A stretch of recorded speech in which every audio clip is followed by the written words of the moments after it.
Udalguri Lokasabha Samasti amar লাগিবই Udalguri Lokasabha Samasti amar লাগিবই Lokasabha Samasti নহলে আমি শান্ত নহম Udalguri Lokasabha Samasti নহলে আমি শান্ত নহম उदालगुरि जिल्ला दुलाराय बर' फरायसा आफादा बिसायख'थि आय'गजों फोसावजानाय बियाब दाफामनायखौ लानानै धरना होदों।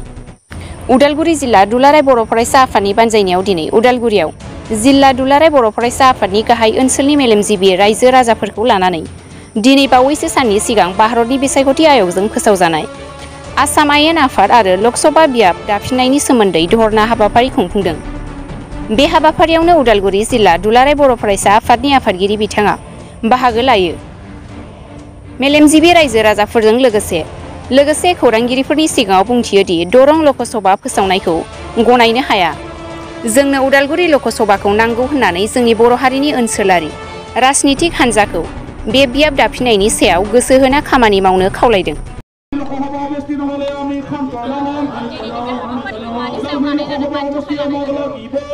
दिनैनि हाबाफारिया जोंहा बुंनो थाङोब्ला जोंहा मोनसे उदालगुरियावहाय दाख्लै 20 जुन जिथु चिफ इलेक्शन कमिशना मोनसे ड्राफ्ट दैथायहरनाय बे दैथायहरनायाव जोंनि उदालगुरि माने लकसभा समस्तिखौ बोखारनानै दरं जिल्ला मोनसे लकसभा समस्ति होदों।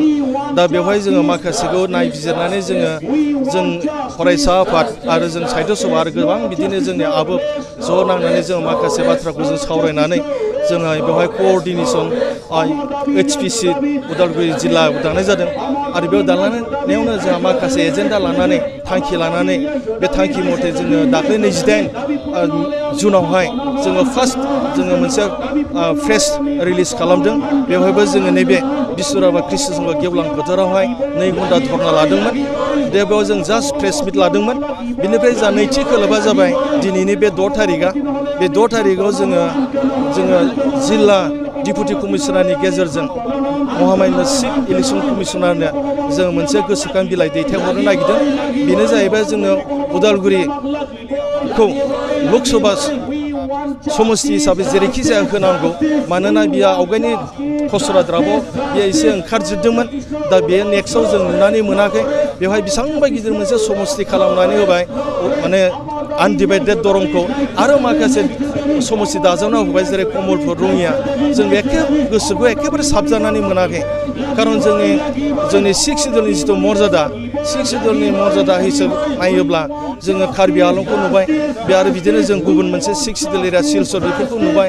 बेवहाय माखासे खम समस्ति 4 मोनबा 6थानि गेजेरावनो लकसभा समस्ति होनाय जादों।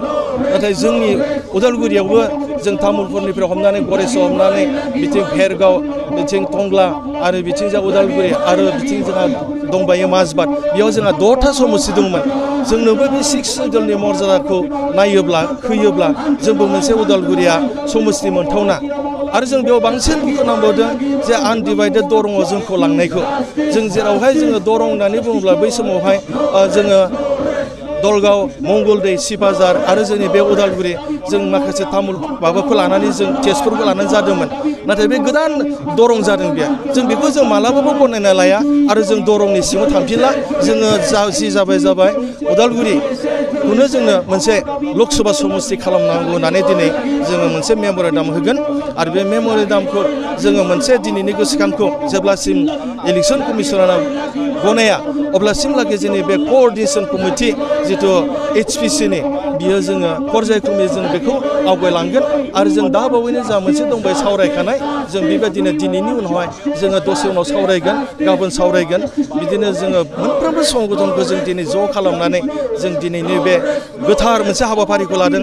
जेरैखि जाया जोङो निउ दिल्लीयाव दिनैनि माने मेसेजखौ जोङो दैथायहरनो नागिरदों। आरो आं बेयाव जों खावलायगोन जोंनि बर' हारिफ्रा निस्सय जोंनि बर'नि जिथु जोंनि बुंनो थाङोबा सिनस्रि आरो बिफा जेरै बर' थुनलाइ आफाद आरो बर' फरायसा आफाद आरो आबोब बिथांमोननि जिथु जुजिनाया दिनैसिमबो फेलें थांफेराखै। आं आसाबादि दिनैनि बे जोङो लुबैनाया दिनैनि बे मेसेज थांगोन आरो थारैनो जों जाफुंसारनो हागोन होननानै आं आसा। बे मोनसे जा मोनसे कमिटि दाखाबाय जोंहाथ' मोनसे जों मिथिखादों जेनेबा 2007 आव बेखौ मोनसे खसरा खालामनाय जादोंमोन।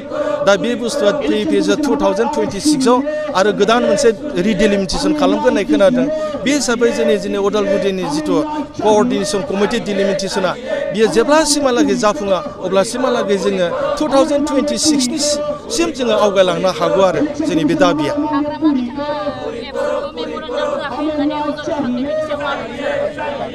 जाहैबाय जोंनि माखासे बाथ्रा सावरायलायनायखौ बिथांमोना राजनितिक हान्जाफ्रा दिनैसिम जेबो मिथिया जोंनि सावरायनाया जाहैबाय जोंहा हमना ला बर' फरायसा आफाद आरो जोंनि साहित्य सभा आरो जोंनि आबोब आरो दुब्बा गुदि फोरोंगिरि आफाद आरो जोंहा गोबां संगठनफोर दंफायो बर'नि माहारिया संगठन जोङो बेवहाय माखासे एजेन्डा दायो जों बे एजेन्डाखौ जोङो मावलांनायनि गेजेरजों दिनै नोंथांमोननि गेजेराव जों फोरमायदों जों बिदिनो फोरमायलांगोन हयथ' राजनितिकनि जायफोर बा दोलोनि बिबानगिरि बिथांमोना जोंनि सिंनि एजेन्डाखौ मिथिया बेखायनो बिथांमोना बुंदों जानांगौ आरो आंनिफ्राय बेखिनि आरो